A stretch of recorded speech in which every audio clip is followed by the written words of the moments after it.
The answer that I'm going to keep all my money in savings account is not an answer. You are getting poorer by the day.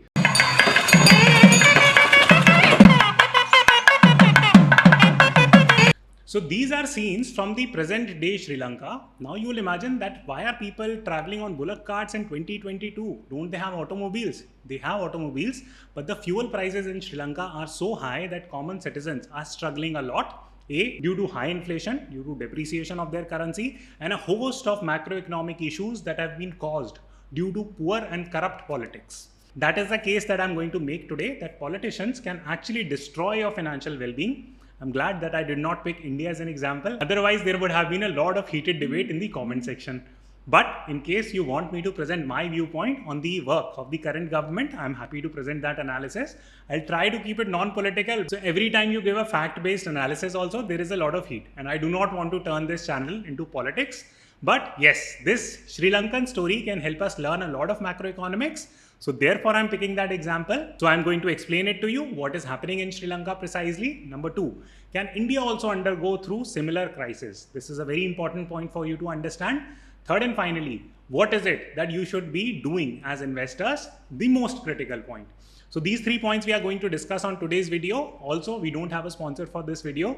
The sponsors of this video can be considered as Wisdom Hatch, which is the company that I run. We launch excellent courses. So far, we have received excellent feedback about the stock market and crypto classes, and the batches get full very, very quickly. I'm coming up with a course on management consulting and business analysis now. Consider it to be a mini MBA. It will help you get into consulting, improve your business analysis, critical thinking skills. So consider it to be a condensed MBA, which would be taught by me and my friend Luis Fonseca. So he is ex-McKinsey Portugal office. So both of us would be teaching there. It's a recorded plus live course, and we are pre-launching it during my birthday week. So my birthday week has started. My birthday falls on 6th of April.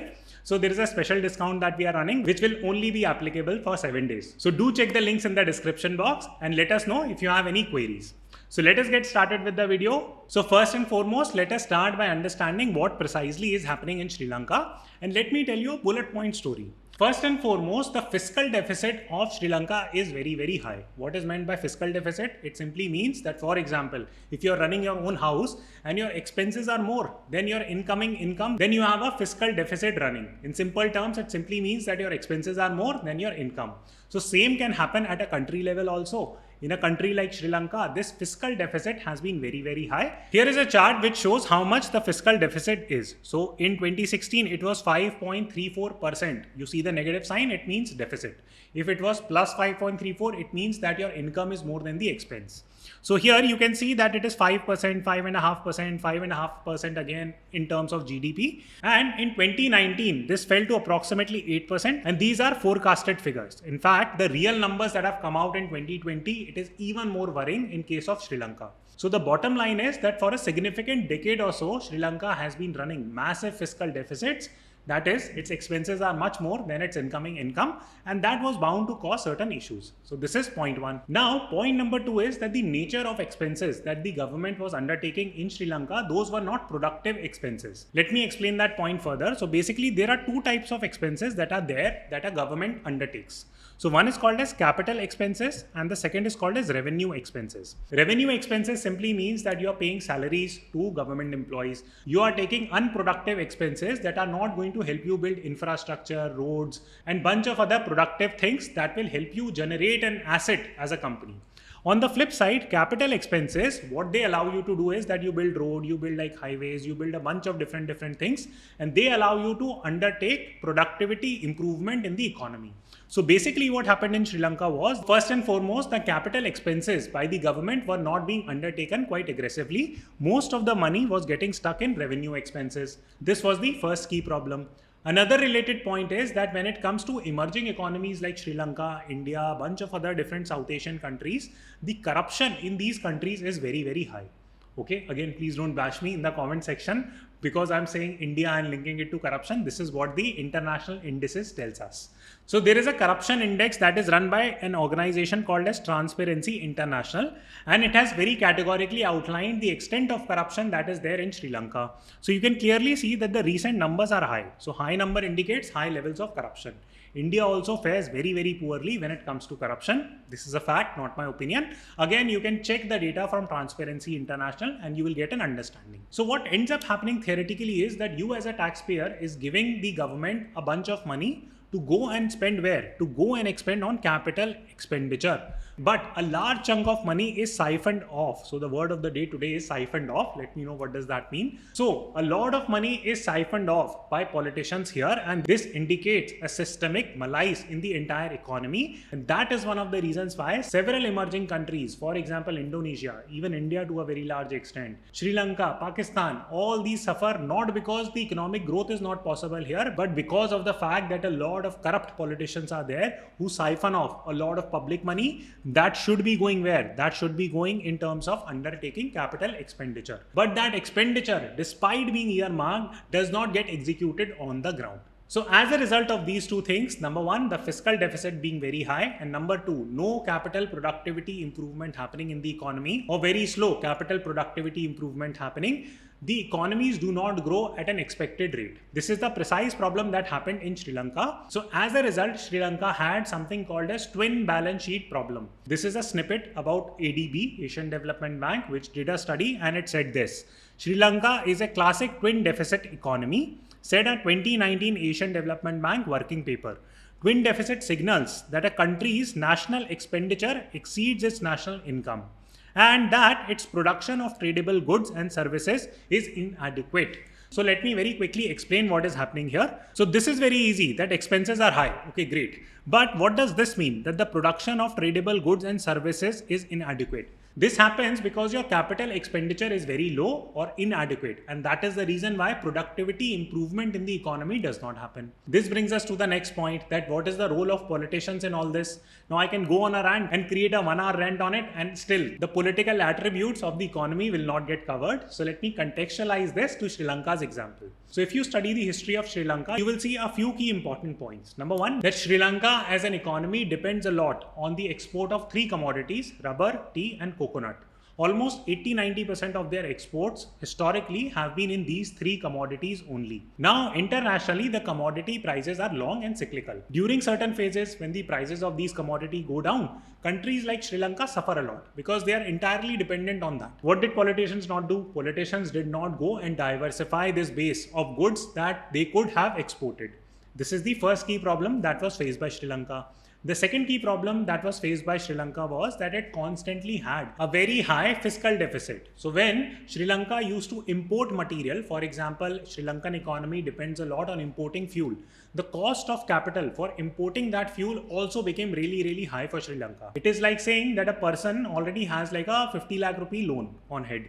Then that person tries to buy more stuff by taking more loan. So the second time when you're taking a loan, are you going to get a better interest rate? The answer is no. You are going to get a horrible interest rate, very, very high interest rate. So same happens with Sri Lanka, that if they are trying to import stuff, the cost of capital for them becomes extremely, extremely high. Third and finally, there are political gimmicks, and let me know if this happens in your state also. So when the president of Sri Lanka was trying to fight the elections, these were some of the announcements that he made. So he literally said that I'll give you a tax cut, and he gave a tax cut when he got to power. Now your income is anyways not there, and you have given tax breaks to people. So of course people will be happy, but they will have to repay that in certain other form. What is that form? Let me know in the comment box. Pause the video, think about it. The answer is that then people pay in terms of currency depreciation. For example, if you are holding 100 rupees in Indian bank account, then the value of currency erodes. And if it erodes by 50%, then you have lost 50% of your money. That is how you are subsidizing the incompetence of politicians. You also pay through high inflation. Right now, if you check the inflation number, the retail inflation in Sri Lanka last month was 17.5%. It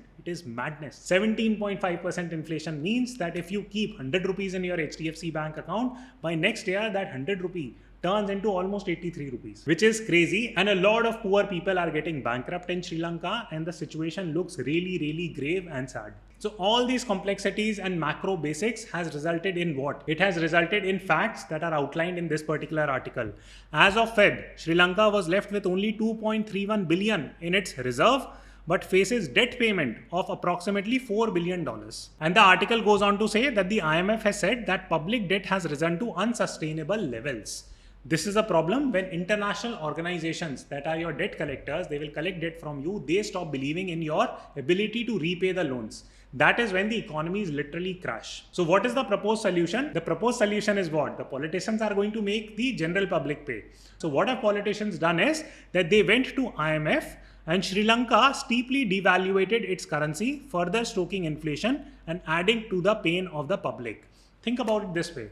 When Robert Mugabe ran away from Zimbabwe after destroying the country, he was rich. He had like pets in his house, 100 acres of land and gold and watch and this and that. Same goes for Saddam Hussein. When he left, people literally went to his house and stole gold. The point I'm trying to outline is that whether it's dictatorship, whether it's democracy, whether it's any form of government, if politicians are not sincere, if politicians are not held liable, they do a lot of shady stuff. I'm again very happy to outline and take names of some of the politicians, especially the ones from Uttar Pradesh, but I'll refrain from it. Otherwise, this becomes like a political video and I genuinely want to teach. I do not want to get into the politics side of it. But I hope you understand the picture that these kind of scenes are also playing out in countries like India, especially at a state level. So with that viewpoint, let us discuss the second segment, which is that can a similar situation play out in India as well? And there are 4 key points that I would like to talk about here. First and foremost, look at India's growth rate. So if you take a look at decadal growth rate, you will see something very strange, that our growth rate somewhat stayed stable or slightly rose up until 2016, and post 2016 it declined. Now, what does this tells us? And again, this is again not a debate about like, Congress is doing better, BJP is doing better. It doesn't matter. Basically, you need to think like a macroeconomist here and think about what was happening in the world from 2011 to 2016. It was a peaceful period. US was growing, all good things. US grew, other parts of the world grew, India grew with it. That's the first key message that you need to understand.